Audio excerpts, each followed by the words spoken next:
ani okoti koyebisanga difficulté nini ezali awa entre lampe tempête na lampe torche. O comprendre que les deux baza mpona kopesa lumière. Kasi keba lumière oyo epesaka lampe torche eza différent na oyo lumière ya lampe lanterne. Est-ce que toyokani? Yeah. Elingi eloba ete les deux minda oyo na vie na yo oza nango besoin yo mondimi soki moko ezangi danger. Tika na yeso danger ya liboso eza wapi? Zwa mwinda nyonso olingi todo siko mwinda tempête ozangi yango. Mwinda tempête soko ozangi yango sena oza na valeur moko te na ndenge nini? parce que bato nyonso baza na molili yo mpo oza na molili. Quelle est la différence entre yo na bato nyonso baza na molili? Oza no spécial te. Premier désavantage yo mutu ozangi nini? Mwinda ya nini? Ya mwinda tempête. Ya mwinda tempête. Na yo na bato nyonso boza na molili bozoyeba te wanga boza na bozoyoka nzala bozoyeba te komo kolela yango. Mbete apango olala bokomi kotuta ka na vera bato opasoli yango. Bango bazomona nzela te yo poza komona te. Désavantage ya yo mutu kozanga mwinda tempête yango wana. Avantage ya kozala na mwinda tempête olobeli yango deja. Désavantage mosusu ya kozala na mwinda tempête olobeli yango deja. Bato nyonso bakomona yo. Mais sikoyo ya koyebisa na désavantage nini eza na lampe torche. Oyo nyonso nini koyebisa yebisa ngai? Désavantage mabe ya kozala na lampe torche. Torche. Oui. Bon wana mabe nango ezali soki oza na yango sikoyo. Soki oza nango. Mabe moko eza te? Mabe moko eza te. Bon soki ozangi yango mabe nini eza wana? Soki ozangi yango donc moi mona santé nango eza te? De place ono oza komona ete yo mondimi soki ozangi lampe torche liloba na yo ezali lampe torche na nzela na ngai moke. Nzela ezali po kende place nini ozali kokende vi na yo ezali ozokende kozwa baoccasion na vi yango oyo oyoki ete vi na yo eza kotourne te pasi ezali mais quelque part bato bazomona clair yo fo kende kuna emolili ezali na nzela wenda bakutala. Mais nzela ezali okobeta mabaku finalement okoya kose retrouver ke okoti na zamba ozonga mokoti na zamba ozokokende nulle part nde yango naza komona ete liloba na nzambe soki ezangi na yo vi ya mondimi ozokende wapi? Nulle part. Okoya komona mondimi azali vi na ye ya pasi mais moninga na aza na pembeni aza kozwa. Okoya koyoka ete bakamarade na yo bakendaka quelque part babetaka libanga mais moyen baya koyebisa ke frère kaka na nsima ndako nde tokenda kodefila biloko tokenda koteka na wenze te nyonso koyini kodefa kende koteka sala noki tekateka yaka kozongisa. Mais bafrère bino boganaka ndenge nini? Occasion quelque part ezali babombeli yo mais yo mpona oza komona yango te c'est parce que oza na torche te. Mais sikoyo ndenge nini tokosala po tozala na torche yango kasi? Mais eza question ndenge tokoki kosala te na mateya ya lelo oyo eza koconcerne koanalyse ke signifie mondimi.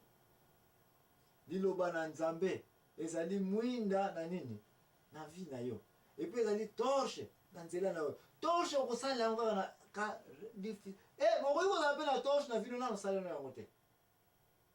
Torche basala yango chaque jour te chaque butu mpe te. Torche basala yango kaka na ntango occasion ya kokende direction quelque part ezali. Ou bien courir kata na solo calmette okoluka na torche. Bokoki koluka na torche mais tozwa d'abord ndenge bible elobi yango na sentier na ngai koluka na sentier eza te. Sentier lingo baki mutu azokende quelque part donc toloba boye un trésor caché quelque part ezali na vie na biso.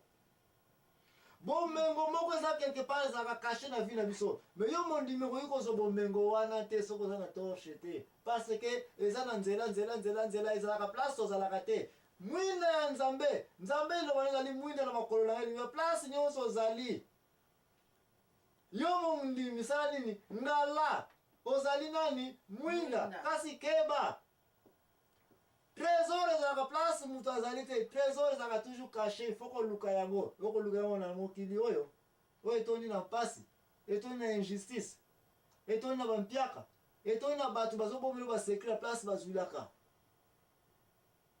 yopo yuko sala makamba ozosala yopo komi kofana na wenzo ozoteka bazwili commerce wa mabandeli wapi menzoka ne quelque part na banque wana esenga comme nyonso yaka na yo koappliquer pourvu que oza na buku lupanga lakisaka yake oza na buku lupanga comme ça va kopesa $1000 kene kobanda commerce et puis obalo komi na 5000 10000 batu mingi bahypotheka balupango na bango et puis bakendaki batourna bazongisa mpe mbongo banque ebonga batu mosusu bazali badefisaka na bango frère sœur yebisa ngai place na bokendaka kodefela mais mpo oza na toshe te sere na ngai eza nzela ifo kotambola mpo okende ifo oza na toshe oyeba trésor yango eza caché toshe toyokanaki dès le départ elakisaka direction moko kaka e direction yango yo kaka moto komona yango makambo ebele eza na mokili oyo eza ya biso kasi mpo omona yango mokili etoni na molili olingi omona wana lampe tempête yo kaka te balobi ke na ville oyo par exemple trésor moko eza caché awa yo oza koyaka na lampe kolema na yo na lumière makasi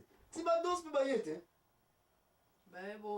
na ntango boza koluka ye deja asali ne yango oyo me mwinda ezalaki ya yo me mutu mosu asali nini aprofite nango nano yoka te quelque part ke libala wana fale ezala ya ngai me mutu mosusu camarade na ngai azwa yango mpo osalaki nini mwinda ya lampete epuis mutu nyonso amonaki vide wana mosala ngo ezalaki ya ngai naye kozwa kabala nanga tokende toke kuna na ngai kutu nabengisaki bamoni ngai te ye azwi yango osalelaki mwinda yo mondimi ezala mwinda kasi keba mwinda ya yo mondimi eza kaka mpona yo te eza na bata malamu na bata mabe mutu nyonso akoprofite yango yango na bible elobi te yo mondimi ezali nini mwinda mpo oza eloba na nzambe eloba na nzambe ezali mwinda na nini na makolo na ngai ke signifie makolo na ngai place nyonso telemeli lumière ekoti wana ebongo soki mutu aye na ye aprofite nango mpe liloba na nzambe oyi kochange te mwinda ya mokili na yo mondimi ezali profit ya mutu nyonso asala nini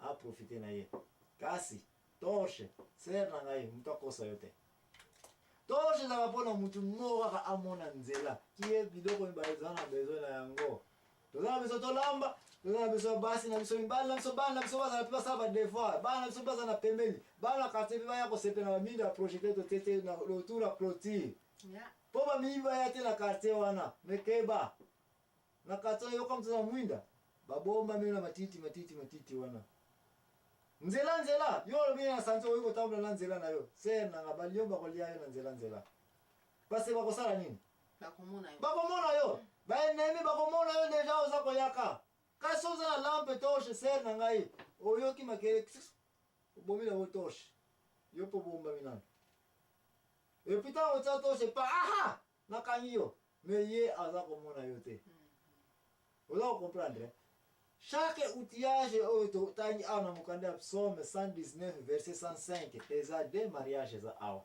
mariage ya liboso liloba na nzambe ezali mwinda balisama na makolo na place nyonso telemi na mokili kasi deuxième mariage liloba na nzambe eza torche na nini sikoyo kobalisa ye na santier na ngai na nzela na ngai le de eza totalement eloko moko mpona komona mpona bénéfice na yo me ya liboso keba de place wana jésus christ na profite koyebisa alobaki ete nakei kasi je regrette natiki bino na pe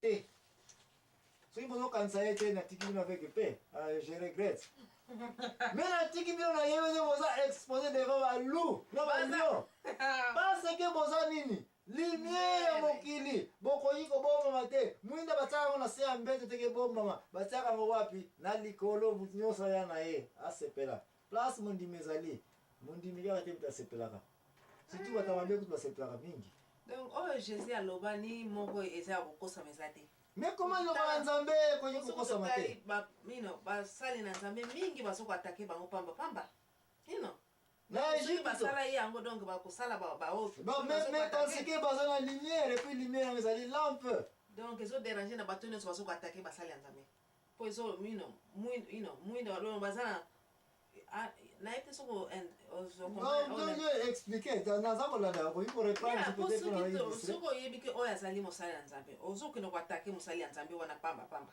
elingi koloba oza na molili nani aza molili oyo nde azokende kotaka mais comment toyokani deja ke kitoko ya lumière eza nini ino yo répondre nga kitoko ya mwinde za nini toyoka na kidele départ soki moi ezali nano bapesa ka mwinde na place moi ezali mutu moko te parce que po soleil eza wana déjà et lumière on a englouti lumière contre lumière zéro c'est même fréquence même kitoko ya molili ya mwinda molili ya mwana kwa mwana bamindime bele ngala kana otera watu wasumu wana te ngala vana na église watu wasumu te ngala karte watu wasumu balekini ebo mwinda yoza nango ya nini mais c'est que kitoko ya mwinda za nini molili taya wana mtu kitoko ya mondimi kozana pembeni na watu wasumu soki na bato yango bazokoatake yo mais oza na mwinda nayebi na bate réponse ngoyo oza na mwinda yo mutu oyebisinga bapesaka mwinda na place moyo ezali te moyo eza korepresente sainteté place ya babula me place ya oyo bakimpeve moi wana siko yo balobi